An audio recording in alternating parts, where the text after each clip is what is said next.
Yesterday was June 10th, and it was the day when the famous June struggle, 6월 항쟁, of 1987 began. So I thought I would shine light on this incredible moment in Korean history. So at the time, this guy, President Chun Doo-hwan, was ruling over Korea as a military dictator after taking over through a coup d'etat in 1980. There were various attempts at protests, but the government basically cracked down with so much brutality and disregard for life that it died down.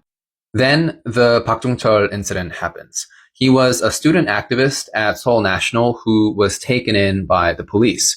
January 14th, 1987, while being interrogated by waterboarding, Park Jong-chul would lose his life at the hands of the police.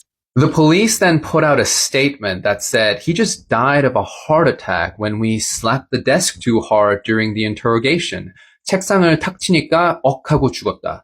When all evidence showed that this was a lie. This injustice would bring about a fresh energy to the protests alongside with Chun Doo-hwan's April 13th declaration, which crushed attempts at parliamentary reforms that would curb the power of the president.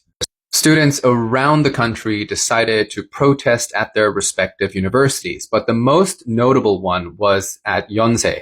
In June 9th, around 1,000 Yonsei students gathered on campus. They performed a mock execution of the dictators Chun Doo-hwan and Do Tae-woo by burning their effigies, and decided they would march out of the gate of the campus and into the streets. Immediately, they were met by riot police who started firing tear gas canisters. This was when 20-year-old Lee Han-yeol was struck by a gas canister fired directly at the back of his head. He immediately collapsed. In a now famous photo, fellow student protester Lee Jong-chang raised Lee Han-yeol up and dragged him to safety not long after he fell into a coma. This basically turned the entire university upside down. Even students that were against the protest joined in. Even students who were in the Army Reserves and had a more favorable view on the military government joined in. Lee Han-yeol would succumb to his wound, but his passing would become the flashpoint for everyone. Literally everyone started showing up for the June protests. It is estimated that nearly 5 million people attended the June protests. This would be like if over 40 million people protested in the United States right now. And the public support swelled so much that salarymen would leave their 9 to 5 and join the protests instead of going home, because turns out a lot of offices are close to City Hall. And this was so-called the suit and tie protesters, necktie 부대. Despite intense crackdowns by the police, nothing was working, and they were thinking of sending in the army because, to be fair, not all of this was peaceful. Protesters were burning down police stations, state media offices. In Daejeon, a protester ran over a riot police line with a bus, resulting in a fatality.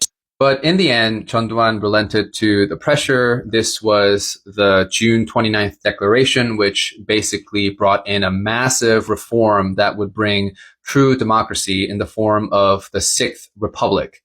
It's an amazing chapter of Korean history, and it's so relevant now because a lot of people seem to say these days that the student protests are not achieving anything, that they're foolish. And to that I say, the student protests that started in the summer of 1987 in Korea led to the non-violent toppling of a military dictatorship and the introduction of democracy. And I think that speaks for itself.